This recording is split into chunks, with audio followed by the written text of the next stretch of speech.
নমস্কার বন্ধুরা, মন কিচেন হাউসে আপনাদের সবাইকে স্বাগত জানাই। আজ আমি আপনাদেরকে করে দেখাবো ইলিশ মাছের মাথা দিয়ে কলাইয়ের ডাল।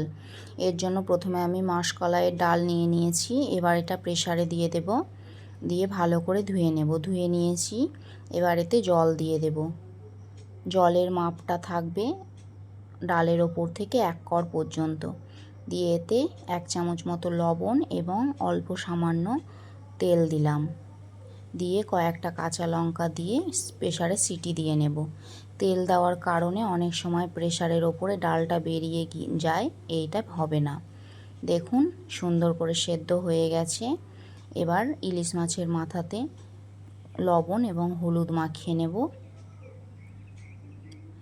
প্রথমে শুকনো কড়াইতে 1 চামচ জিরে এবং 2টো এলাচ শুকনো অবস্থাতেই ভেজে নেব।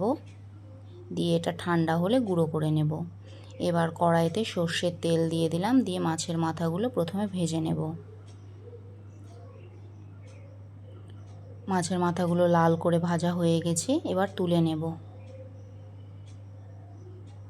এবার সেই তেলেই শুকনো লঙ্কা, তেজপাতা এবং 5 ফোড়ন দিয়ে দিলাম। ফোড়নটা একটু লাল হয়ে এলে একটা পেঁয়াজ কুচি দিয়ে দিলাম।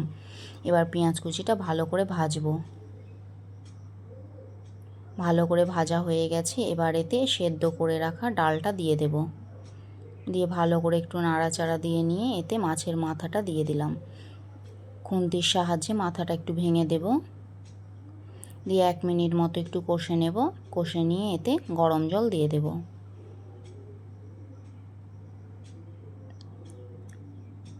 এবার এতে পরিমাণ মতো হলুদ, লবণ, জিরে গুঁড়ো এবং আদা বাটা দিলাম। দিয়ে ভালো করে নাড়াচাড়া দিয়ে নিয়ে এটা ফুটতে দেব। এর মাঝে এবার আমি ভাজা মশলাটা গুঁড়ো করে নেব। ফুটে গেছে,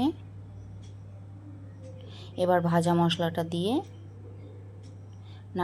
আর চেরা কাঁচা লঙ্কা দিয়ে নাড়াচাড়া দিয়ে নামিয়ে নেব। তৈরি হয়ে গেল মাছের মাথা দিয়ে কলাইয়ের ডাল।